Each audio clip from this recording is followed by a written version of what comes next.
Price the lord. ധന്യനായ ഏകാധിപതിയും രാജാതിരാജാവും കർത്താതി കർത്താവും, താൻ മാത്രം അമർത്യമായുള്ളവനും അടുത്തുകൂടാത്ത വെളിച്ചത്തിൽ വസിക്കുന്നവനും മനുഷ്യരാരും കണ്ടിട്ടില്ലാത്തവനും കാണുവാൻ കഴിയാത്തവൻ ആരാധനയും ബഹുമാനവും പുകഴ്ചയും അർപ്പിക്കുന്ന ആരാധനയ്ക്ക് നമ്മുടെ കർത്താവ് മാത്രം യോഗ്യൻ. ദൈവത്തിൻ്റെ വിശ്വസ്തതയോർത്ത് ഞങ്ങൾ നന്ദിയോടെ സ്തോത്രം ചെയ്യുന്നു. നിങ്ങളോടൊപ്പം ആദ്യമായിട്ടാണ് ഞാൻ ഈ സഭയിൽ വരുന്നത്, ശുശ്രൂഷിക്കുന്നത്. ഇവിടെ ശുശ്രൂഷിക്കുന്ന കർത്താവിൻ്റെ ദാസൻ പാസ്റ്റർ ബിനു കുഞ്ഞച്ചൻ, ഞങ്ങളെ ഇവിടേക്ക് ക്ഷണിച്ച ഷോൺ ആൻഡ് ഫാമിലി, എന്നോടൊപ്പം വന്ന ബ്രദർ സോണി ആൻഡ് ഫാമിലി, എൻ്റെ മുമ്പിലിരിക്കുന്ന ക്രിസ്തുവിൽ ഇഷ്ടപ്പെട്ട ദൈവമക്കൾ, പ്രിയപ്പെട്ട ദൈവമക്കൾ, നിങ്ങൾക്ക് എല്ലാവർക്കും ഒരു പ്രാവശ്യം കൂടി ക്രിസ്തു യേശുവിൻ്റെ നാമത്തിൽ എൻ്റെ സ്നേഹവന്ദനം ഞാൻ അറിയിക്കുന്നു. ഇങ്ങനെ ഒരു അവസരം എനിക്ക് തന്ന കർത്തദാസനോടും സഭയോടും ഞാൻ എൻ്റെ നന്ദിയും സ്നേഹവും പ്രകാശിപ്പിക്കുന്നതിനൊപ്പം എല്ലാ മാനവും മഹത്വവും എൻ്റെ കർത്താവിനെ അർപ്പിക്കുന്നു. കർത്താവിൻ്റെ വിശ്വസ്തതയ്ക്കായിട്ട് കർത്താവിനെ സ്തുതിക്കുകയും മഹത്വപ്പെടുത്തുകയും ചെയ്യുന്നു. സ്തോത്രം. അനുഗ്രഹിക്കപ്പെട്ട ഒരു കൂട്ടായ്മ, വിശുദ്ധ മേശയിലെ പങ്കാളിത്തം, നല്ല കൊയറ്, നിസ്വാർത്ഥമായ സ്നേഹത്തോടെ എന്നെ കേൾക്കിയിരുന്ന ദൈവജനങ്ങൾ, ഇതിൽ പരം നമുക്ക് ഈ ലോകത്തിൽ, ഈ ഭൂമിയിൽ, അല്ല ഈ ഞായറാഴ്ച ഞാൻ ചിന്തിക്കുന്ന മറ്റൊന്നും ആഗ്രഹിക്കാനില്ല. സ്തോത്രം. ദൈവത്തിൻ്റെ വിശ്വസ്തതയ്ക്കായിട്ട് സ്തുതി. എന്നെ പരിചയപ്പെടുത്തണമെന്ന് കർത്താവിൻ്റെ ദാസനെ ഓർപ്പിച്ചു. സ്തോത്രം. എൻ്റെ പേര് ജോൺ വർഗീസ് എന്ന പത്തനാപുരം സ്വദേശിയാണ്. എൻ്റെ തൂലിക നാമോ ജോൺ എൽസദായി. ഇത് കർത്താവിൻ്റെ വരവ് താമസിക്കുകയും അവൻ്റെ ആത്മാവിൻ്റെ അഭിഷേകം എൻ്റെ മേലുള്ളതുകൊണ്ട് എനിക്ക് തന്ന കൃപയ്ക്ക് ഒത്തോണം കുറച്ച് പുസ്തകങ്ങൾ എഴുതുവാൻ തക്കണം. ഇതെന്താ രചന നടത്തുവാൻ കർത്താവിനെ ഏൽപ്പിച്ച ശുശ്രൂഷയാണെന്ന് അത് ഗ്രഹിച്ചുകൊണ്ട് ചെയ്യുവാൻ തക്കണം സഹായിച്ച് 14ഓളം ബുക്കുകൾ ഞാൻ പ്രസിദ്ധീകരിച്ചിട്ടുണ്ട്. നിങ്ങൾ നാട്ടിൽ കൺവെൻഷനൊക്കെ ചെല്ലുമ്പോൾ ബുക്ക് സ്റ്റോളുകളിൽ ചെന്നിട്ട് എൻ്റെ പേര് ചോദിച്ചിട്ട് പുസ്തകങ്ങളുണ്ടെങ്കിൽ വാങ്ങി വായിക്കുകയും എൻ്റെ ശുശ്രൂഷ ഓർത്ത് പ്രാർത്ഥിക്കുകയും ചെയ്യണമെന്ന് ഞാൻ ദൈവനാമത്തിൽ നിങ്ങളെ ഓർപ്പിക്കുകയും നിങ്ങളോട് അപേക്ഷിക്കുകയും ചെയ്യുന്നു. കർത്താവിൻ്റെ വിശ്വസ്തതയ്ക്കായിട്ട് സ്തോത്രം. ഞാൻ എൻ്റെ സാക്ഷ്യം പറയാൻ പോയാൽ ഒരുപാട് സമയമുണ്ട്. അതുകൊണ്ട് വചനത്തിലേക്ക് കടക്കണം, അതിൻ്റെ ആവശ്യമുണ്ട്. ഒരു അമേരിക്കൻ പ്രവാസിയാണ്. സ്തോത്രം. കർത്താവിന് വേലയ്ക്ക് വേണ്ടി 2017 ജോലിയൊക്കെ രാജിവെച്ച് കർണാടകയിലേക്ക് വന്നു. 21 ആയപ്പോഴത്തേക്ക് എൻ്റെ ഭാര്യ എന്നെ വിട്ട് പിരിഞ്ഞ് എന്നെ ഒറ്റയ്ക്കാക്കിയിട്ട് അവൾ എന്നേക്കാൾ സ്നേഹിച്ച അവളെ കർത്താവിൻ്റെ ക്രിസ്തുവിൻ്റെ സന്നിധാനത്തിലേക്ക് ചേർക്കപ്പെടുവാൻ തക്കണിടയായി. ഇപ്പോഴും ഞാനിങ്ങനെ യാത്ര ചെയ്യും, കർത്താവിൻ്റെ വേല ചെയ്യുകയും എഴുതുകയും ബ്ലോഗുകൾ, ആർട്ടിക്കിൾസ്, പുസ്തകങ്ങൾ, വചനം ശുശ്രൂഷിക്കുക, അവനെ ഏൽപ്പിച്ച് ശുശ്രൂഷ ചെയ്യുക. കൂടാതെ മൈസൂരിൽ കർണാടക വില്ലേജിൽ ചർച്ചുകൾ സ്പോൺസർ ചെയ്ത് പൈനീർ ചെയ്ത് കർത്താവിൻ്റെ വേല ചെയ്തുകൊണ്ടിരിക്കുന്നു. എനിക്ക് 2 പെൺമക്കൾ, അവർ സ്റ്റേറ്റ്സിൽ ന്യൂജേഴ്സിയിലായിരിക്കുന്നു. ഞാൻ അവരെ സന്ദർശിക്കാൻ അമേരിക്കയിൽ പോയ വഴിക്കാണ് അവിടുന്ന് ഇങ്ങോട്ട് എന്നാൽ സോണിയും ഫാമിലി ഒന്ന് കാണാമെന്ന് വിചാരിച്ച് വന്നത്. എൻ്റെ ഇത് 3ാമത്തെ ട്രിപ്പാണ് UK. 2013 എൻ്റെ ഭാര്യയൊത്ത് ഞാൻ ഇവിടെ വന്ന് UK ലണ്ടൻ മൊത്തം കാണുവാൻ തക്കൊണ്ട് ഇടയായി. അതിനുശേഷം 2021 ഭാര്യയുടെ വിയോഗത്തിൽ ദുഃഖിതനായിരുന്നു എന്നെ സോണിയോട് അല്പം ദിവസം താമസിപ്പാൻ തക്കൊണ്ട് ഞാൻ വന്നു. ഇത് എൻ്റെ അടുത്ത 3ാമത്തെ ട്രിപ്പാണ്. ഇവിടെ ഈ ട്രിപ്പിൽ വരുമ്പോൾ ഒരു ലെഷർ ട്രിപ്പ് അഥവാ ഒരു യാത്ര എന്നതിനേക്കാൾ ഉപരിയായ ഒരു മിഷൻ ട്രിപ്പ് ഞാനത് ആഗ്രഹിച്ചിരുന്നു. ഈ പ്രാവശ്യം അത് സാധ്യമാക്കി തീർത്ത കർത്താവിൻ്റെ കരുണയ്ക്കായിട്ട് സ്തോത്രം. പല സഭകളിൽ പോയി ശുശ്രൂഷിപ്പാൻ, വചനത്തിൽ നിന്ന് ശുശ്രൂഷിപ്പാനും വചനത്തിൽ നിന്ന് ശ്രമിപ്പാനും ഒക്കെ കർത്താവിനെ സഹായിച്ചു. വിശ്വസ്തതയ്ക്കായിട്ട് സ്തോത്രം. നമുക്ക് ഇന്നത്തെ ചിന്തയ്ക്കായിട്ടൊരല്പഭാഗം വായിക്കാം. മലയാളം പുസ്തകം കയ്യിലുള്ളവരെ ലൂക്കോസിൻ്റെ സുവിശേഷം 19-ാം അധ്യായം 1 മുതൽ 9 വരെയുള്ള വാക്യങ്ങൾ ആർക്കെങ്കിലും വായിക്കാമല്ലോ. Price the Lord.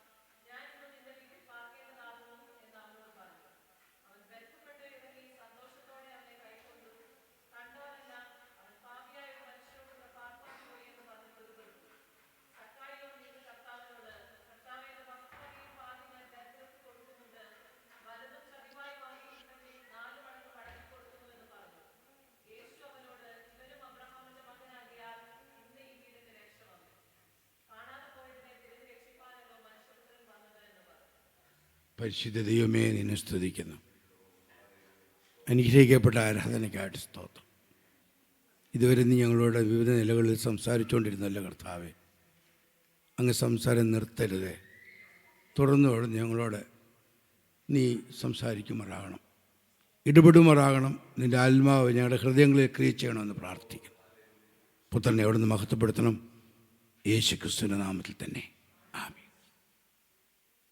4 സുവിശേഷങ്ങൾ നമ്മൾ പരിശോധിക്കുമ്പോൾ 4 സുവിശേഷങ്ങൾ 4 വിധ രീതിയിലാണ് ദൈവത്തിൻ്റെ പരിശുദ്ധാത്മാവ് ഈ 4 സുവിശേഷത്തെ വിന്യസിച്ച് അഥവാ എഴുതിയിരിക്കുന്നത് നമുക്ക് മനസ്സിലാക്കാൻ നോക്കാൻ കഴിയും. സിനോപ്റ്റിക് ഗോസ്പൽ എന്ന് പറയുന്നതായ സമാന്തര സുവിശേഷങ്ങൾ മത്തായി, മർക്കോസ്, ലൂക്കോസ്. അതിന് വിഭിന്നമായ ചിന്താഗതിയോടും അത് ദൂതോടും കൂടി വന്നതായ അടുത്ത സുവിശേഷമാണ് യോഹന്നാൻ്റെ സുവിശേഷം. മത്തായിയുടെ സുവിശേഷം യഹൂദന്മാരോടും, മർക്കോസിൻ്റെ സുവിശേഷം റോമാക്കാരോടും. സ്തോത്രം, ഹല്ലേലൂയ. ലൂക്കോസിൻ്റെ സുവിശേഷം ജാതികളോടും, യോഹന്നാൻ്റെ സുവിശേഷം സകല ലോകത്തോടും അവൻ ദൈവപുത്രന എന്ന് വെളിപ്പെടുത്തുന്ന സുവിശേഷമായിരിക്കാൽ ഞാൻ കർത്താവിനെ സ്തുതിക്കുന്നു. അങ്ങനെ തന്നെ എന്ന് കർത്താവ് ചിന്തിപ്പാൻ തക്കവണ്ണം കർത്താവ് നമുക്ക് കൃപ നൽകുമാറാകട്ടെ. സ്തോത്രം. വിവിധ സുവിശേഷങ്ങളിൽ വ്യത്യസ്തമാണ്.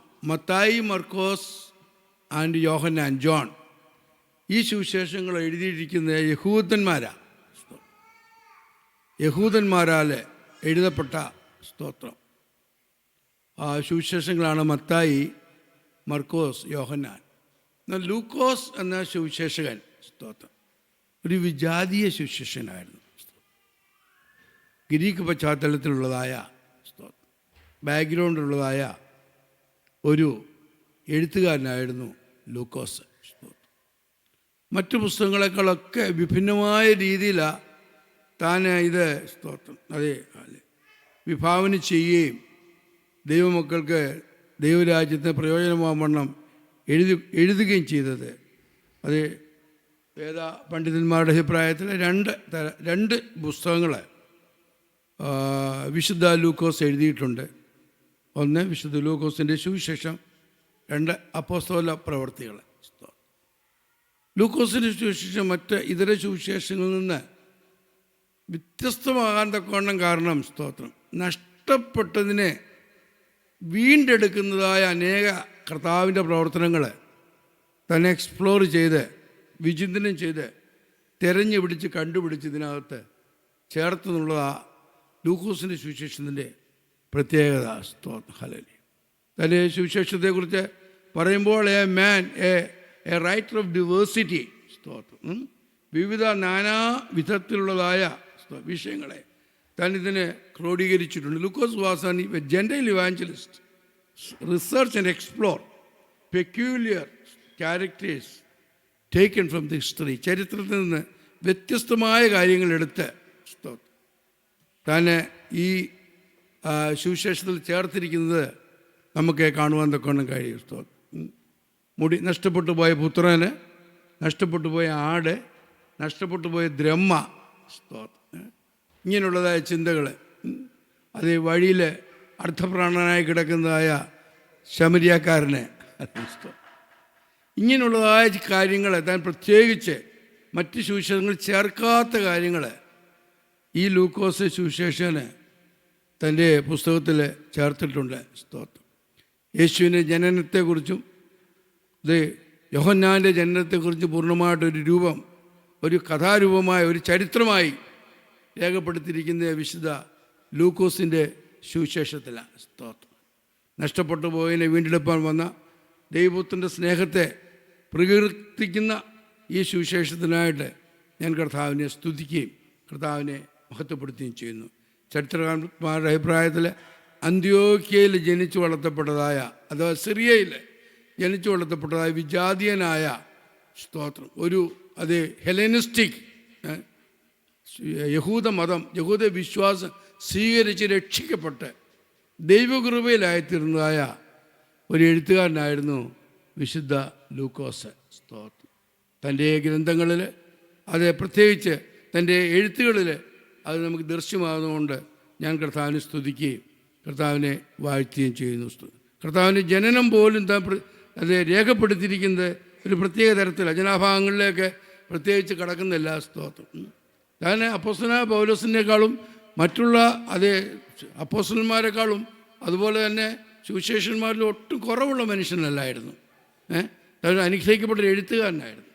രണ്ടാമത്തെ കാര്യം, തൻ്റെ ഫിഷുകരൻ, വാസ് എ ഫിസിഷ്യൻ, തന്നൊരു വൈദ്യനായിരുന്നു. അനേകർക്ക് ചികിത്സ ചെയ്യുന്നതായ ഒരു നല്ല ഫിസിഷ്യനായിരുന്നു. അതോടൊപ്പം തന്നെ താനൊരു സഞ്ചാര സുവിശേഷകനുമായിരുന്നു.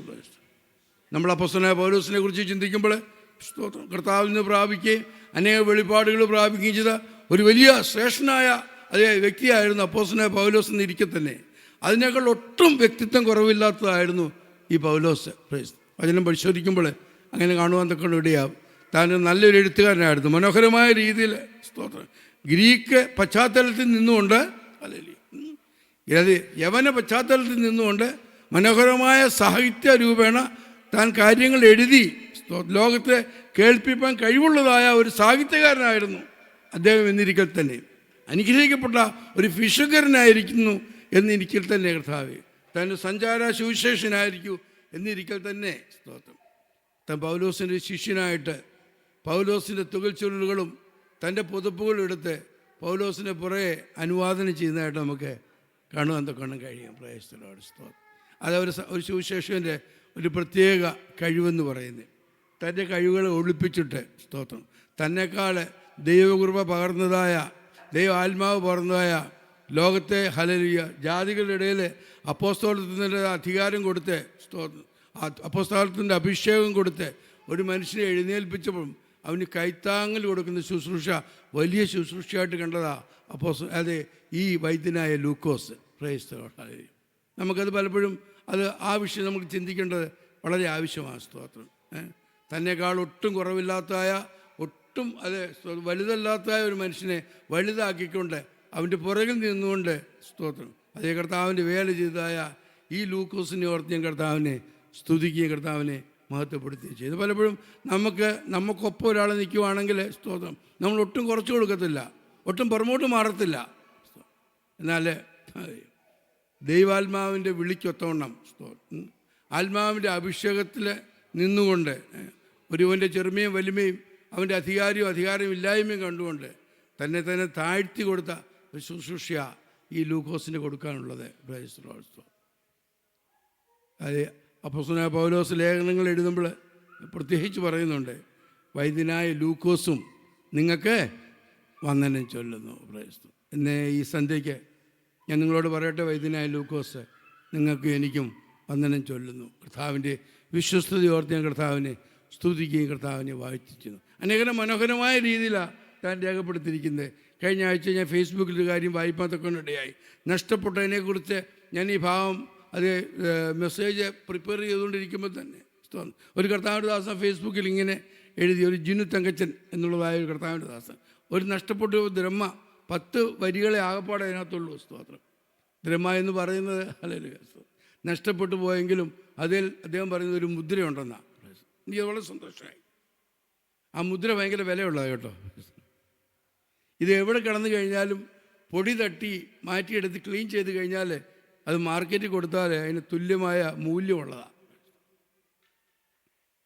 അതിനു വേണ്ടിയിട്ട് പ്രകാശം പരത്തി കട്ടിലിൻ്റെ അടിയിലോ അല്ലെങ്കിൽ കിടക്കയ്ക്കടിയിലോ ഏതെങ്കിലും റൂമിൻ്റെ മൂലയ്ക്കൊക്കെ ഇത് പോയിട്ടുണ്ടെങ്കിൽ തൂത്തുവാരി അതെടുത്ത് ക്ലീൻ ചെയ്ത് അത് പിന്നെ പുതുതാക്കുന്നതായ ഒരനുഭവം. നഷ്ടപ്പെട്ടു അനേക ജീവിതങ്ങളെ സ്തോത്രം. അങ്ങനെ ഹല്ലേലൂയ നമ്മളൊക്കെ അദ്ദേഹം പറയുന്നത് നമ്മളൊക്കെ മൂല്യമുള്ളവരാ സ്തോത്രം. നമുക്ക് നഷ്ടപ്പെട്ടു എന്ന് നമ്മൾ തോന്നിക്കഴിഞ്ഞാലും അതല്ല അതിൻ്റെ യാഥാർത്ഥ്യം എന്ന് പറയുന്നത്. പക്ഷേ ഇടയ്ക്കൊക്കെ പൊടിയൊക്കെ ഒന്ന് തട്ടണം കേട്ടോ. പൊടിയൊക്കെ ഒന്ന് തട്ടി ജീവിതത്തെ ഒന്നുകൂടി സമാന്തരീകരിച്ച് ജീവിതത്തെ ഒന്നുകൂടി ചൈതന്യം പ്രാപിച്ച് ഇപ്പം ഇങ്ങനെയുള്ളതുപോലെ ഉപവാസ പ്രാർത്ഥനയും ഇങ്ങനെയുള്ളതായ സ്തോത്രം ആത്മീയ ആരാധനയും ഒക്കെ വീഴുന്ന ഉടനെ ഈ കോയിൻസൊക്കെ പുറത്തു വരാൻ തക്കണം ഇടയായിട്ട് തീരും. അതിന് പിന്നെ മൂല്യമുണ്ട്. ഞാനും നിങ്ങളും ദൈവസന്നിധാനത്തിൽ വളരെ മൂല്യമുള്ളവരാണ് കേട്ടോ സ്തോത്രം. എവിടെയെങ്കിലും ഏതെങ്കിലും കാലത്ത് കട്ടിലിൻ്റെ അടിയിൽ നഷ്ടപ്പെട്ടെന്നും പറഞ്ഞ് ആരും പൊടി പിടിച്ച് കിടക്കേണ്ട കാര്യമില്ല സ്തോത്രം. നമ്മുടെ മേലെ ക്രിസ്തുവിൻ്റെ മുദ്രയുണ്ട്. അവൻ്റെ വിശ്വസ്തതയ്ക്കായിട്ട് ഞാൻ കർത്താവിനെ സ്തുതിക്കുകയും വാഴ്ത്തുകയും ചെയ്യുന്നു. ഇത് വെറും ഹല്ലേലൂയ ചെമ്പല്ല കേട്ടോ, ഇത് സ്വർണ്ണ വെള്ളി നാണയങ്ങളാണ്. ആ ലോകത്തിന് തന്നെ വിലയുണ്ട്. ഇന്ന് കേട്ടതുപോലെ ഹല്ലേലൂയ നമ്മളെ വീണ്ടെടുത്ത പൊന്ന് വെള്ളി ഉള്ളതായ അഴിഞ്ഞു പോകുന്ന വസ്തുക്കളെ കൊണ്ടല്ല, നിർദോഷ നിഷ്കളവുമായ കുഞ്ഞാടിൻ്റെ രക്തം കൊണ്ടാണ്. പ്രേസ്തരോ ഹല്ലേലൂയ. വിലപ്പെട്ട ആത്മീയ ജീവിതത്തെ ഓർത്ത് ഞാൻ കർത്താവിനെ സ്തുതിക്കുകയും കർത്താവിനെ വാഴ്ത്തുകയും ചെയ്യുന്നു. സക്കായിയെക്കുറിച്ച് അറിയാത്തവർ ആരും ഇല്ലെന്ന് തോന്നുന്നു. നമ്മുടെ സൺഡേ സ്കൂളിലൊക്കെ സക്കായെക്കുറിച്ച് പഠിച്ചിട്ടുണ്ട്. സക്കായുടെ പാട്ടുകൾ പഠിച്ചിട്ടുണ്ട് അല്ലേ സ്തോത്രം. സക്കായി സിക്കമോർ ട്രീ കയറിയ ഒരു ഇംഗ്ലീഷ് പാട്ടൊക്കെ ഉണ്ട്. എനിക്ക് പാടാനറിയില്ല, പക്ഷെ ഞാൻ കുഞ്ഞുങ്ങൾ പാടുന്നത് കേട്ടിട്ടുണ്ട്. എന്നാൽ നമ്മളെക്കാട്ടിൽ സക്കായിക്ക് മാന്യത എവിടെയാണെന്നറിയോ? കത്തോലിക്ക സഭയിലാണ്. അവരുടെ ഇടയിൽ ഒരു കൊച്ചു വിശുദ്ധനായി സക്കായി എന്ന് പറയുന്നത്. യൂറോപ്പിൽ എവിടേക്കോ സക്കായുടെ പേരിൽ കത്തോലിക്ക പള്ളി ഇതിൽ പേരിൽ ദേവാലയങ്ങൾ വരെയുണ്ട്. നമ്മൾ ഈ കൊച്ചു മനുഷ്യനെ വലിയ കാര്യമാക്കി പെന്തക്കോസ്തുകാർ വലിയ കാര്യമാക്കത്തില്ല. അവൻ ഓടി ചെന്നു, അത് അത്തിമരത്തിൽ കയറി താഴെ ഇറങ്ങി വീട് നമസ്കരിച്ച് കർത്താവ് പാർക്കാൻ പോയി. അതൊന്നുമല്ല കേട്ടോ, ഒരു ആഴമേറിയ ഒരു സുവിശേഷം അവൻ്റെ ജീവിതത്തിൽ ഒളിഞ്ഞു കിടപ്പുണ്ട്. നമുക്കത് മനസ്സിലാക്കേണ്ടത് ആവശ്യമുണ്ട്. ആഴമേറിയ ഒരു സുവിശേഷം, ആഴമേറിയ ഒരു വചന സത്യം സ്തോത്രം, ജീവിത മൂല്യം ഈ കൊച്ചു മനുഷ്യൻ്റെ ജീവിതത്തിലുണ്ട്. എനിക്കില്ലാത്ത, നിങ്ങൾക്കില്ലാത്ത, മറ്റു പലർക്കും ഇല്ലാത്ത മൂല്യം. അതാ ഇന്ന് നമ്മളെ പകലെ ദൈവത്തിൻ്റെ ആത്മാവിനാൽ നമ്മൾ വിചിന്തനം ചെയ്യാൻ തക്കണം പോകുന്നത്. താനൊരു ഹല്ലേലൂയ ടാക്സ് കളക്ടറായിരുന്നു. യഹൂദന്മാരുടെ ഇടയിൽ ഏറ്റവും ഹല്ലേലൂയ മോശപ്പെട്ട ഒരു ജോബായി ടാക്സ് കളക്ഷൻ. ഇന്നിവിടെ ഇൻകം ടാക്സ് അതിലൊരു ജോബൊക്കെ കിട്ടുമെന്ന് പറയുന്നത് വലിയ കാര്യമാണ്. അന്നത്തെ കാലത്ത് റോമ ഭരണത്തിൻ്റെ കീഴിലാണ് ഈ ടാക്സേഷൻ നടക്കുന്നത്. പ്രത്യേകിച്ച് അന്ന് ഈ റോമ ഭരണത്തിലെ ഓരോ ഏരിയയിൽ ടാക്സ് പിരിപ്പാൻ തക്കണം. പിന്നെ ഓരോ യഹൂദന്മാരെ ആക്കും. അത് അവർ വളരെ ബുദ്ധിമാന്മാരാണ്. യഹൂദന്മാരുടെ നിന്ന് ടാക്സ് പിരിപ്പാൻ തക്കണം. റോമാക്കാരെ ആരെയും ആക്കത്തില്ല, യഹൂദന്മാരെ തന്നെ ആക്കും.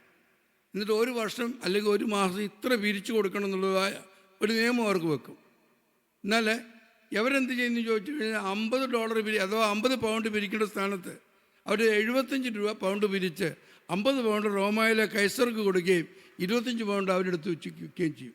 ശമ്പളം കൂടാതെ തന്നെ, അതുപോലെ തന്നെ അവർക്ക് കിട്ടുന്ന വേതനം കൂടാതെ തന്നെ അവർ കബളിപ്പിച്ച് എടുക്കുന്നതാണ്. എവരോടൊപ്പം വരുന്നതായ ആൾക്കാരെന്ന് പറഞ്ഞാൽ റോമ പട്ടാളമാണ് വരുന്നത്. സാധാരണ യഹൂദന്മാരെ എരിവുകാരുണ്ട്, കയ്യിൽ കത്തി കരുതിയവരുണ്ട്, ഗലീലക്കാരുണ്ട്. ഇവരൊക്കെ തമ്മിൽ യുദ്ധം ഉണ്ടാക്കുകയും അല്ലെങ്കിൽ വഴക്കുണ്ടാക്കുകയും കുത്തുകയൊക്കെ ചെയ്യും. അപ്പോൾ ആ ഒരു നിയമത്തിൽ അവരെപ്പോഴും വരുന്നത് എലോങ് വിത്ത് റോമൻ സോൾജിയേഴ്സ്. ആ പട്ടാളക്കാരുടെ കൂടി വന്നാണ് അവർ അത് ഭയപ്പെടുത്തിയാണ് പിരിക്കുന്നത്. അതുകൊണ്ട് തന്നെ രണ്ടാമത്തെ കാര്യം, ഇത് റോമൻ ഭരണാധികാരികളുടെ അഥവാ സീസറിൻ്റെ കൈസറിൻ്റെ വേതനക്കാർ, അത് എംപ്ലോയീസ് ആയതുകൊണ്ട് യഹൂദന്മാർ ഈ കൂട്ടരെ വെറുത്തിരുന്നു. മൂന്നാമതെന്ന് പറയുന്നത് സ്തോത്രം, ഇവരെ ഹല്ലേലൂയ ഈ മനുഷ്യനെ ഭയപ്പെടുത്തിയും ഭീഷണിപ്പെടുത്തിയും പിടിച്ചു പറിച്ചുമാണ് ഈ കരം പിരിച്ച് റോമ ഗവൺമെൻറ്റിന് കൊടുത്തുകൊണ്ടിരുന്നത്. ഒന്നാമത് റോമ ഗവൺമെൻറ്റിൻ്റെ അധികാരത്തിന് കീഴിൽ ഒരിക്കൽ പോലും തലകുനിപ്പാൻ അത് ആഗ്രഹിക്കാത്തതുമായ ഇഷ്ടമില്ലാത്തതുമായ ഒരു കൂട്ടം ജനമായ യഹൂദന്മാരെന്ന് പറയുന്നത്. അവരുടെ ഇടയിൽ ഇങ്ങനെ ഭരിക്കുന്നവരെ അവർ പ്രത്യേകമായിട്ടൊരു പേര് കൊടുത്താൽ മുദ്ര കുത്തിയിരിക്കുന്നത്. ചുങ്കക്കാരുടെ പാപികളുടെ ഇടയിലാണ് ചുങ്കക്കാരെ ഇട്ടേക്കുന്നത്.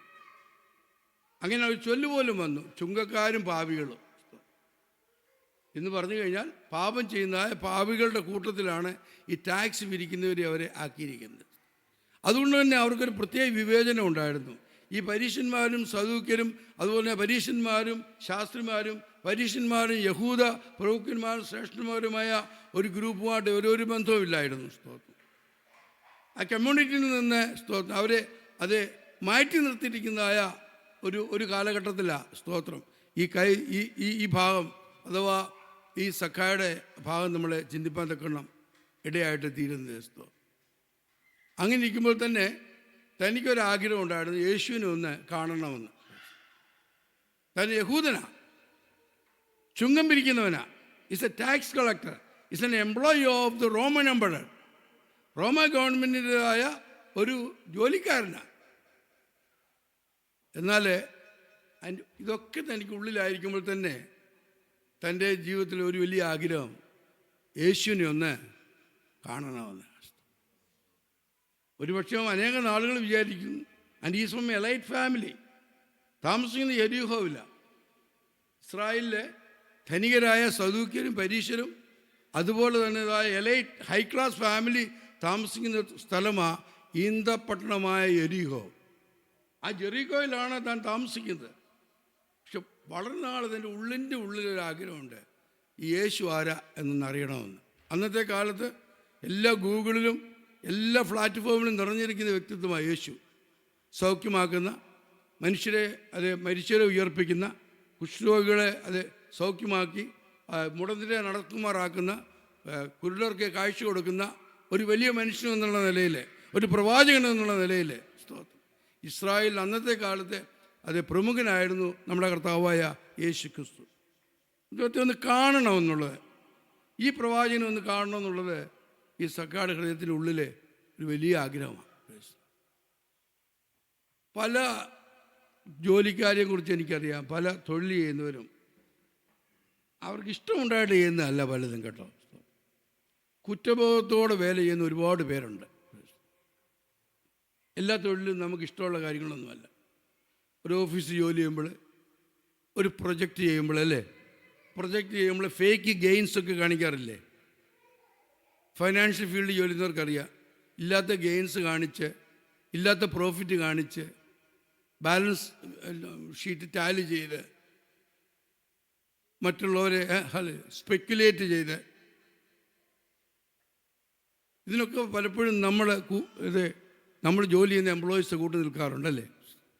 നേഴ്സിംഗ് പ്രൊഫഷനിലായാലും ഹോസ്പിറ്റലിൽ പലപ്പോഴും ആവശ്യമില്ലാത്ത റിപ്പോർട്ട് മാറ്റി എഴുതേണ്ടി വന്നിട്ടില്ലേ.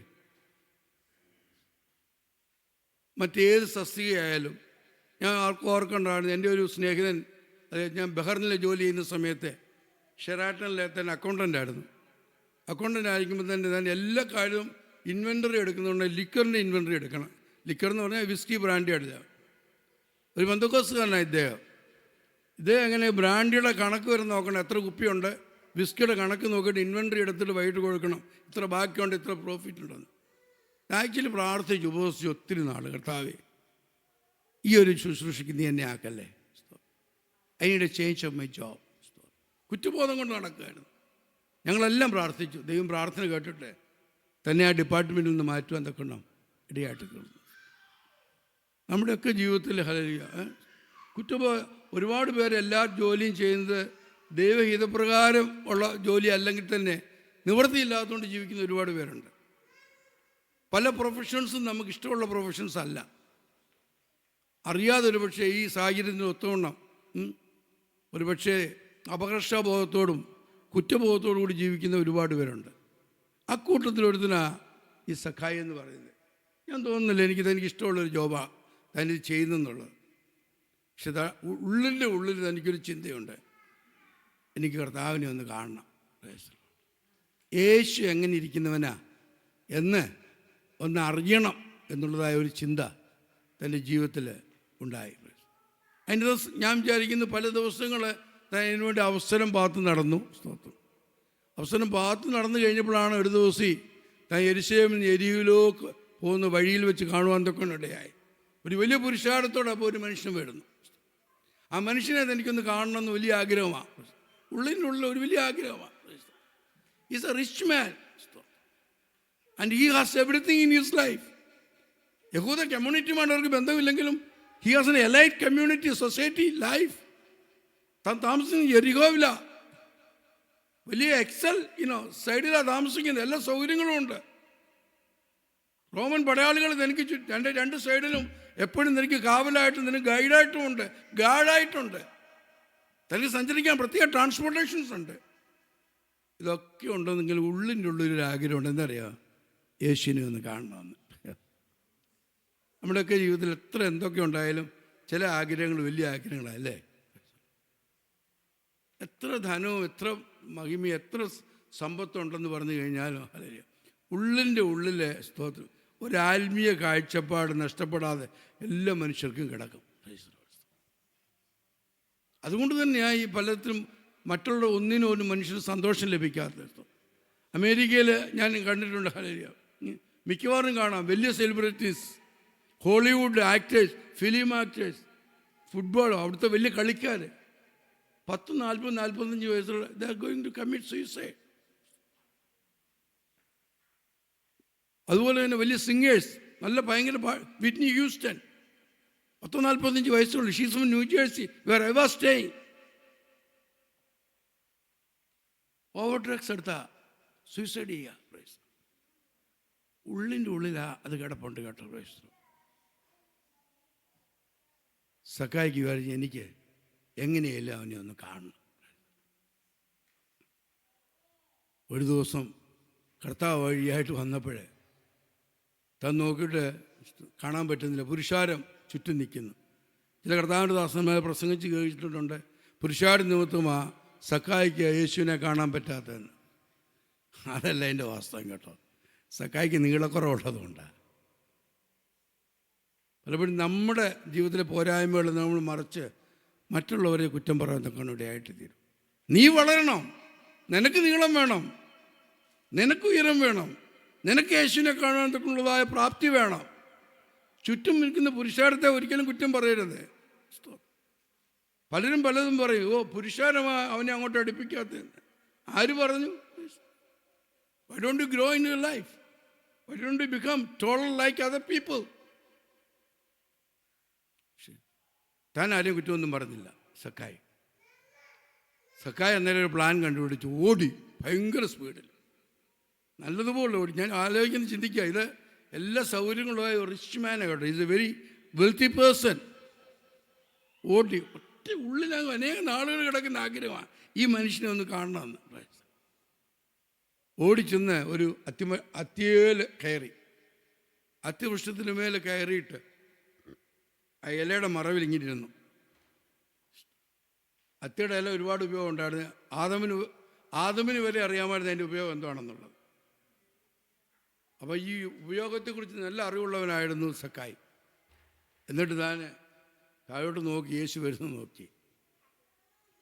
യേശു വന്ന് അതിൻ്റെ ചൂട്ടിൽ നിന്നിട്ട് മേപ്പോട്ട് നോക്കിയിട്ട് അവനോട് പറഞ്ഞു, സക്കായിയെ നീ ഇറങ്ങി വാ, ഇന്ന് രാത്രി ഞാൻ നിന്നോട് കൂടെ. വളരെ സ്പീഡിൽ ഇറങ്ങി വന്നേ, വളരെ വേഗത്തിൽ ഇറങ്ങി വന്ന് യേശുവിന് കാൽക്കൽ വേണം. സക്കായുടെ സന്തോഷം ഒന്ന് ചിന്തിച്ച് നോക്കിയേ. ഒന്ന് കണ്ടാൽ മതിയെന്ന് വിചാരിച്ചതായ സക്കായിയോട് സ്തോത്രം യേശു പറഞ്ഞു, ഇന്ന് രാത്രി ഞാൻ നിന്നോട് കൂടി പാർക്കേണ്ടതാണ്. അപ്പോഴത്തേക്ക് പിന്നെ അവിടെ വിമർശനമായി, സ്തോത്രം ചിന്തകളായി. അവൻ പാപിയായ ഒരു മനുഷ്യനോട് പാർക്കുവാൻ പോകുന്നു. സക്കായിയോ നിന്നിട്ട് സ്തോത്രം പറഞ്ഞു, കർത്താവേ, ഞാൻ എന്തെങ്കിലും മോഷ്ടിച്ചെടുത്തിട്ടുണ്ടെങ്കിൽ അല്ലെങ്കിൽ കവർന്നെടുത്തിട്ടുണ്ടെങ്കിൽ സമ്മതിച്ചു. അവൻ ഹി കൺഫേസ്ഡ് ബിഫോർ ദ ലോർഡ്, ഞാൻ നേരുകാരനല്ല, ഞാൻ ടാക്സ് കളക്ടറാണ്, ഞാൻ ഒത്തിരി കളിപ്പിച്ചിട്ടുണ്ട്. പക്ഷേ ഞാൻ ഒരു കാര്യം നിന്നെ ഉപയോഗിച്ച് പറയാം, ഞാൻ എത്ര പിടിച്ചു പറിച്ചിട്ടുണ്ട് അതിൻ്റെ 4 ഇരട്ടി ഞാൻ മടക്കി കൊടുത്തേക്കാം കേട്ടോ. ഞാനൊരു കാര്യം, ഈ ബൈബിളിലെ ഏറ്റവും അനുഗ്രഹിക്കപ്പെട്ട മാനസാന്തരമാണ് സക്കായുടെ മാനസാന്തരം. സക്കായി മാനസാന്തരപ്പെട്ട പോലെ ആരും മാനസാന്തരപ്പെട്ടിട്ട്. സക്കായി ഒരു പ്രാവശ്യം മാനസാന്തരപ്പെട്ടുള്ളൂ. അപ്പോസ്തലനായ പത്രോസ് പല പ്രാവശ്യം മാനസാന്തരപ്പെട്ടോ അല്ലേ? ഓരോ പ്രാവശ്യം തള്ളിപ്പറയും, ഓരോ പ്രാവശ്യം പിന്നെയും ചെന്ന് കരയുകയും കാലു പിടിക്കുകയും ചെയ്തത്. എന്നാൽ ഈ മനുഷ്യന്, ഈ കൊച്ചു മനുഷ്യൻ, ചെറിയ മനുഷ്യന് യേശുവിനെ കണ്ടു ജീവിതപ്പോൾ അവൻ്റെ ജീവിതത്തിൽ പുതിയ ജീവിതം അവൻ ജീവിപ്പാൻ ആരംഭിച്ചു. അവൻ പറഞ്ഞു, ഞാൻ മോഷ്ടിച്ചെടുത്ത എല്ലാം 4 ഇരട്ടി കൊടുത്തു, അത് കൂടാതെ തന്നെ എനിക്കുള്ളത് എന്ന് പറഞ്ഞാൽ എൻ്റെ അപ്പൻ എനിക്ക് തന്നത്, എൻ്റെ പിതൃസ്വത്ത്, ഞാൻ ബിസിനസ് ചെയ്ത് ഉണ്ടാക്കിയത്. അന്നത്തെ കാലത്ത് അവർക്കൊരു പണിയുണ്ടായിരുന്നു, ഈ കിട്ടുന്ന കാശ് സ്തോത്രം പലിശയ്ക്ക് കൊടുക്കും. അങ്ങനെയൊരു പണിയുണ്ടായിരുന്നു അന്നത്തെ കാലം. അപ്പോൾ ആ ഉണ്ടാക്കിയത് ഞാൻ പകുതി സാധുക്കൾക്ക് കൊടുത്തിരിക്കുന്നു. ഈ മാനസാന്തരം എന്ന് പറയുന്നത്, അത് പണ്ട് പറഞ്ഞു കേട്ടിട്ടുണ്ട്, മുഴുത്ത മാനസാന്തരം 3 മാസമാണ്. പെന്തക്കോസ്തുകാരൊക്കെ മർത്തോമായിൽ നിന്നും യാക്കോബയിൽ നിന്നും വിശ്വാസത്തിലേക്ക് ആൾക്കാർ വളരെ അന്നത്തെ കാലത്ത് തീവ്രമായ വിശ്വാസത്തിൻ്റെ പേരിൽ ഇറങ്ങി തിരിച്ചു കഴിഞ്ഞപ്പോൾ അന്നത്തെ കാലത്ത് ആൾക്കാർ കളിയാക്കുമായിരുന്നു. എന്നാൽ ഇതാ യഥാർത്ഥ മാനസാന്തരം എന്ന് പറയുന്നത്. യേശുവിൻ്റെ കാൽക്കൽ വീണു, കൺഫസ് ചെയ്ത് പറഞ്ഞു, ഞാനൊരു പാപിയാന്നുള്ളത്. ജീവിതത്തിൽ ഏറ്റവും അർത്ഥമായൊരു കാര്യമാണ്. കർത്താവിനെ കണ്ടു കഴിഞ്ഞാൽ മാനസാന്തരത്തിന് അനുഭവം പ്രാപിക്കുക എന്ന് പറഞ്ഞാൽ പാപങ്ങളെ ഏറ്റുപറയുക എന്നുള്ളതാണ്. അല്ല, എൻ്റെ കയ്യിലിരിക്കുന്ന കാശ് എൻ്റെ അപ്പച്ചൻ തന്നതാ, ഞാൻ ബിസിനസ് ചെയ്തതാ, ഞാൻ സ്റ്റോക്കിലിട്ടതെന്നൊന്നും അല്ല താൻ പറഞ്ഞത്. താൻ പറഞ്ഞ യഥാർത്ഥത്തിൽ പറഞ്ഞത് ഞാൻ പിടിച്ചു പറിച്ചതാ. അതാ കർത്താവിന് ഏറ്റവും വലിയ ഇഷ്ടം. God wants to reveal yourself before that you are a sinner. ഈ പാപിയായ ഒരു മനുഷ്യനാണെന്നുള്ളത്. ഞാൻ 4 ഇരട്ടി അത് അവർക്ക് മടക്കി കൊടുത്തേക്കാം. കൂടാതെ തന്നെ എൻ്റെ സ്വത്ത്, ഞാൻ സമ്പാദിച്ച എൻ്റെ പ്രതിസ്വത്തിൽ പകുതി ഞാൻ അവർക്ക് കൊടുത്തേക്കാം എന്ന് പറയാൻ തക്കണം ഇടയായിട്ട് തീർന്നു.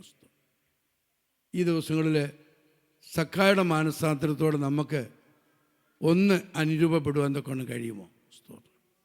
ജീവിതത്തിൽ കർത്താവിനെ സ്നേഹിച്ച് സ്നാനപ്പെട്ട് ദൈവകുറുബിലായിരിക്കുന്ന ഞാനും നിങ്ങൾ ഉൾപ്പെട്ടുള്ള ദൈവസഭയോടാണ് ഞാൻ ചോദിക്കുന്നത്. സ്തോത്രം. ഈ യഥാർത്ഥ മാനസാന്തരത്തോടെ നമുക്കൊന്ന് ഐഡൻറ്റിഫൈ ചെയ്യാൻ തക്കണം കഴിയുമോ? എല്ലാവരും മാനസാന്തരപ്പെട്ടു എന്ന് പറയും. യഥാർത്ഥ ഒരു, ഇന്ന് ഞാൻ ബ്രദർ സോണിയുമായിട്ട് സംസാരിക്കുകയാണ്, യഥാർത്ഥ മാനസാന്തരമുള്ളതായ ഒരു പെന്തക്കോസ് ലോകം ഇന്നെങ്കിൽ പെന്തക്കോസ് ലോകം ഇങ്ങനെ അല്ലായിരുന്നു. നമ്മൾ മാനസാന്തരപ്പെട്ടു എന്ന് പറയുകയും മാനസാന്തരത്തിൻ്റെ ഫലം കഴിക്കാതിരിക്കുകയും മാനസാന്തരത്തിന് അനുഭവം ഇല്ലാത്തവരാ ഞാനും നിങ്ങളും പലരും. നമുക്ക് അന്യഭാഷയുണ്ട്, പരിശുദ്ധാത്മാവിഷയമുണ്ട്, സ്നാനപ്പെട്ടതാ, കർത്തൃമേശ എടുക്കുന്നു, പെന്തക്കോസ്തുകാരെന്നുള്ള പേരാണ്. അതിനപ്പുറം നമ്മുടെ ജീവിതത്തിൽ എന്തോ ഉണ്ട്? യഥാർത്ഥ മാനസാന്തരത്തിൻ്റെ അനുഭവം നമ്മുടെ ജീവിതത്തിൽ ഉണ്ടോ? സക്കായുടെ മാനസാന്തരത്തെക്കുറിച്ച് നമ്മൾ ചിന്തിച്ചേ. അവൻ വീണ് കർത്താവിൻ്റെ മുമ്പിൽ വീണ് കഴിഞ്ഞപ്പോഴത്തേക്ക് സകലത് ഏറ്റുപറവാൻ തക്കൊണ്ട് ഇടയായിട്ട് തീർന്നു. തൻ്റെ ഇല്ലാത്ത സ്ഥിതി, തൻ്റെ ഉള്ള സ്ഥിതി, താൻ ആരാണെന്നുള്ളതിനെക്കുറിച്ച്, താൻ ചെയ്ത തെറ്റിനെക്കുറിച്ച് ഏറ്റുപറവാൻ തക്കൊണ്ട് ഇടയായിട്ട് തീർന്നു. ഈ ഒരു മാനസാന്തരം ഇന്നത്തെ എൻ്റെയും നിങ്ങളുടെയും ഈ പെന്തക്കോസ്ത് ലോകത്തിലുണ്ടാവുമെങ്കിൽ നമ്മുടെ ക്രിസ്ത്യ ജീവിതം വളരെ അനുഗ്രഹിക്കപ്പെടാൻ തക്കൊണ്ട് ഇടയായിട്ട് തീരും. മറ്റുള്ളവരുടെ മുമ്പിൽ മാതൃകളുടെ ജീവിതം നയിപ്പാൻ തക്കണം. ഒരു കാലത്ത് അങ്ങനെ ഒരു കാലം ഉണ്ടായിരുന്നു, ഇല്ലെന്ന് പറയുന്നില്ല. മാതൃകളുടെ ജീവിതം നയിപ്പാൻ തക്കണം, മറ്റുള്ളവരുടെ മുമ്പിൽ കർത്താവിനെ സ്നേഹിപ്പാൻ തക്കണം. നമുക്ക് കഴിയുന്നുവെങ്കിൽ നമ്മുടെ ക്രിസ്ത്യ ജീവിതം അനുഗ്രഹിക്കപ്പെടാൻ തക്കൊണ്ടിടയാണ്. അപ്പോൾ കർത്താവ് എന്താ പറഞ്ഞതെന്നറിയാം? മറ്റുള്ളവരൊക്കെ കുറ്റം പറയാൻ തക്കണം തുടങ്ങി. അപ്പോഴൊക്കെയും കർത്താവ് പറഞ്ഞു, അവനും അബ്രഹാമിൻ്റെ പുത്രനായതുകൊണ്ട് ഈ കുടുംബത്തിന് രക്ഷ വന്നിരിക്കുന്നു. അബ്രഹാമിൻ്റെ പുത്രനാണെന്ന് പറയാൻ തക്കണം. കാരണം ഇവൻ യഹൂദ കുലത്തിൽ പിറന്നുകൊണ്ട് മാത്രമല്ല, കർത്താവ് അതൊരു അരുളപ്പാട് പോലെ പറഞ്ഞ്, ഒരു പ്രവചനം പോലെ പറഞ്ഞ്, കർത്താവ് പറഞ്ഞതൊരു അനുഭവം പോലെ പറഞ്ഞ്. അബ്രഹാമിൻ്റെ ജീവിതത്തിൽ ഏറ്റവും വലിയ ആഗ്രഹം എന്ന് പറയുന്നത് യേശുവിനെ ഒന്ന്, അല്ല, സത്യദൈവത്തെ ഒന്ന് കാണണമെന്നുള്ളതായിരുന്നു. തേജോമനായ ദൈവത്തെ കണ്ടതുകൊണ്ട് ആ മെസൊപ്പൊത്താമ്യ വിട്ടുപോകുന്നു എന്നാണ് സ്തെഫാനോസ് തൻ്റെ പ്രഭാഷണത്തിൽ പറഞ്ഞിരിക്കുന്നത്. He left Mesopotamia because he has seen the living God. അബ്രഹാമിൻ്റെ ജീവിതത്തിലെ ആഗ്രഹം മറ്റൊന്നുമല്ല, യഥാവാനായ സത്യസനാതനായ നിത്യനായ പരിശുദ്ധനായ ദൈവത്തെ ഒന്ന് കാണണം. അവൻ്റെ ജീവിതത്തിലെ ആഗ്രഹം അത് മാത്രമേ ഉള്ളായിരുന്നു. എല്ലാം വിട്ടിട്ടാണ് പോകുന്നത്. ഇവിടെയും പ്രത്യേകിച്ച് ഈ സക്കായുടെ ആഗ്രഹം മറ്റൊന്നുമല്ല, യേശുവിനെ ഒന്ന് കാണണം.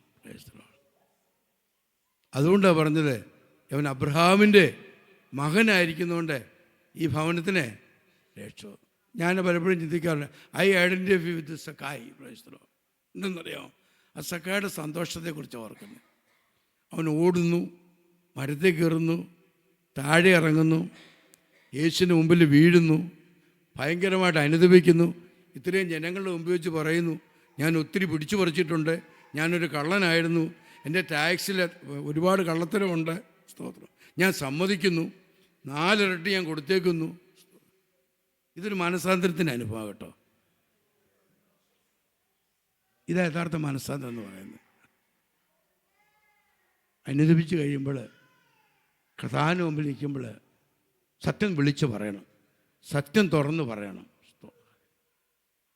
പാപങ്ങൾ ഏറ്റു പറയണം. ഇത് യഥാർത്ഥ മനസ്സാന്തരം. അതിന് ശേഷമുള്ള അവൻ്റെ വീട്ടിലേക്കുള്ള യാത്ര, സ്തോത്രം. ഞാൻ എഴുത്തുകാരനാണല്ലോ, പിന്നൊരു ഭാവനയാണ്. ഞാനൊരു കാര്യം പറയാം, ആ വീട്ടിലെ എല്ലാ LED ലൈറ്റും കത്തി കേട്ടോ. അതുവരെ ഓഫ് ചെയ്ത് വെച്ചിരുന്ന എല്ലാ ലൈറ്റും കത്തിച്ചു.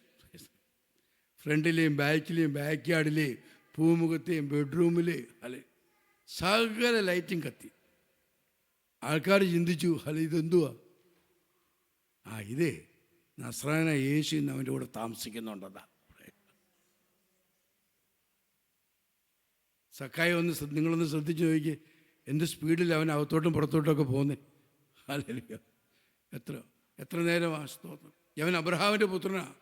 അന്ന് വീട്ടിൽ ഡിന്നർ വരുന്നുണ്ട്. അബ്രഹാമിൻ്റെ വീട്ടിൽ ഡിന്നർ ഒരുക്കി ഒരു പ്രാവശ്യം മമ്രയുടെ തോപ്പിൽ. അന്ന് ഏത് വിഭവങ്ങളൊക്കെയാണെന്നുള്ളത് എഴുതിയിട്ടുണ്ട്. ആടിനെ പിടിച്ച് അറുത്തു, 3 ഇടങ്ങഴി മാവ് എടുത്തു, കുഴച്ചു. പല ഡിഷസ് ഉണ്ടായിരുന്നു. എന്നാൽ സക്കായുടെ വീട്ടിലെ ഡിഷസ് നമുക്കറിയത്തില്ല, പക്ഷെ എനിക്കറിയാം അതൊരു ബഫേ സിസ്റ്റം ആയിരിക്കും. അത് ബഫേ സിസ്റ്റം ആയിരിക്കാൻ കാരണം എന്തറിയാമോ? അവന് മാനസാന്തരം, അത്ര അനുഗ്രഹിക്കപ്പെട്ട മാനസാന്തരം. സക്കായുടെ മാനസാന്തരത്തിനിടെ കർത്താവിനെ സ്തുതിക്കുന്നു. സക്കായ് എന്ന വാക്കിൻ്റെ അർത്ഥം ഇന്നസെൻ്റ് എന്നാണ് കേട്ടോ. It's A biblical word. അതെ, ഇറ്റ്സ് എൻ ഇന്നസെൻ്റ് പേഴ്സൺ. നിഷ്കളങ്കനായ ഒരു മനുഷ്യൻ എന്ന ഈ സക്കായ് എന്ന വാക്കിൻ്റെ അർത്ഥം. അവൻ്റെ ജീവിതം കൊണ്ടൊരു കാലത്ത് ആ വാക്കിന് അർത്ഥം നഷ്ടപ്പെട്ടു പോയി കേട്ടോ. അവൻ്റെ പ്രവൃത്തി കൊണ്ട് അവൻ്റെ പേരിന് അർത്ഥമില്ലാതായി തീർന്നു. യഹൂദ മതവും യഹൂദ ജീവിതവും യഹൂദ കമ്മ്യൂണിറ്റിയുമായിട്ട് ഒരു ബന്ധം നഷ്ടപ്പെട്ടവനായിരുന്നു. പക്ഷെ അവൻ യേശുവിനെ കണ്ടതോടുകൂടി അവൻ അബ്രഹാമിൻ്റെ മകനായിട്ട് തിരുവനന്തപുരത്തിനിടയായി. യേശുവിനെ കണ്ടതോടുകൂടി നിഷ്കളങ്കൻ അവൻ്റെ അപ്പനും അമ്മയും കൊടുത്ത പേരിന് അർത്ഥമുണ്ടാകാൻ തക്കനിടയായിട്ട് തീർന്നു. ഈ ദിവസങ്ങളിൽ നിങ്ങളുടെ ജീവിതത്തിൽ എന്തെങ്കിലും നഷ്ടപ്പെട്ടു പോയിട്ടുണ്ടെങ്കിൽ, ജീവിതം കൊണ്ട്, പ്രവർത്തനം കൊണ്ട്, തൊഴിൽ കൊണ്ട്, പൊളിറ്റിക്സ്, സഭയുടെ പൊളിറ്റിക്സ് കൊണ്ട്, പിന്മാറ്റം കൊണ്ട് നഷ്ടപ്പെട്ടു പോയിട്ടുണ്ടെങ്കിൽ യേശുവിൻ്റെ കാലേ വീഴാൻ തിരിച്ചു തരും കേട്ടോ. യേശുവിന് മുമ്പിൽ നിന്ന് അനുദപിക്കുക, സ്തോത്രം. യേശുവിന് മുമ്പിൽ നിന്ന് തെറ്റുകൾ ഏറ്റുപറ, സ്തോത്രം. യേശുവിന് മുമ്പിൽ നിന്ന് പറ, ഞാൻ മനസ്സാന്തരപ്പെട്ടിരിക്കുന്നു, ഞാൻ പഴയ സക്കായി അല്ല, പഴയ പോലെ ഞാൻ ടാക്സി പിരിക്കത്തില്ല, ഞാൻ കാണിച്ച കള്ളത്തരത്തിൽ നിന്നെല്ലാം പകരം കൊടുക്കുന്നു, ഞാൻ സമ്മതിക്കുന്നു, ഐ ആം എ സിന്നർ. നിന്നെ നഷ്ടപ്പെട്ടു പോയ മൂല്യം അവൻ തിരിച്ചു തരും. നിന്നെ നഷ്ടപ്പെട്ടു പോയ നാമം അവൻ തിരിച്ചു തരും, സ്തോത്രം. നിന്നെ നഷ്ടപ്പെട്ടു പോയ സ്റ്റാറ്റസ് അവൻ തിരിച്ചു തരും. യേശു അന്ന് രാത്രി സന്ധ്യയ്ക്ക് സക്കായുടെ വീട്ടിൽ അപ്പം എടുത്ത് സ്തോത്രം ചെയ്തു കേട്ടോ. അബ്രഹാമിൻ്റെ വീട്ടിൽ നിന്ന് ഭക്ഷണം കഴിച്ചവനായ നിത്യനായ ദൈവത്തിൻ്റെ പുത്രൻ ഇതാ പാപിയായിരുന്ന മനുഷ്യൻ്റെ വീട്ടിൽ അത്താഴം കഴിപ്പാൻ തക്കൊണ്ടിടയായി, സ്തോത്രം. ഇന്ന് സന്ധ്യയ്ക്ക് നമുക്ക് അവനെ ക്ഷണിക്കരുത്. ഇതൊരു സന്ധ്യാസമയമല്ലേ? സക്കായെ പോലെ കർത്താവേ കം ടു മീ, എന്നോടുകൂടി കഴിക്കണമേ. നിൻ്റെ ജീവിതത്തിൽ നഷ്ടപ്പെട്ട ലൈറ്റൊക്കെ ഒന്ന് ഇട്ടേ. Price the Lord. അവിടെ ഇവിടെയൊക്കെ ഓഫ് ചെയ്ത ഭവനത്തിൽ അനേകം ലൈറ്റുകളില്ലേ? അല്ലെങ്കിൽ നിൻ്റെ ബെഡ്റൂം ലൈറ്റ്, നിൻ്റെ ഡിന്നർ റൂം ലൈറ്റ്, നിൻ്റെ ബാക്ക് ഡോർ ലൈറ്റുകളെല്ലാം ഓഫല്ലേ? ആരും കാണാതെ അകത്ത് പോരുവാനും പുറത്തു പോകാനും ആഗ്രഹിച്ചവനല്ലേ ഒരു കാലത്ത് നീ? സ്തോത്രം. ജനങ്ങളിൽ നിന്ന് മാറി നടന്നവനല്ലേ നീ? സ്തോത്രം. സൊസൈറ്റിയിൽ നിന്ന് മാറി നടന്നവനല്ലേ? പേരും പെരുമയും നഷ്ടപ്പെട്ടവനല്ലേ? ഇന്ന് രാത്രി നിൻ്റെ വീട്ടിൽ ലൈറ്റെല്ലാം ഒന്ന് തെളിയട്ടെ, എല്ലാ LED ലൈറ്റും ഒന്ന് പ്രകാശിക്കട്ടെ. കാരണം എന്താ പറയുക? യേശു നിൻ്റെ ജീവിതത്തിൽ വരും, യേശു നിൻ്റെ വീട്ടിൽ വരും, എൻ്റെ നിങ്ങളുടെ ജീവിതത്തിൽ വ്യത്യസ്തത വരും. ഈ വാക്കുകളാൽ കർത്താവ് നമ്മളെ സഹായിക്കുമാറാകട്ടെ. Thank you.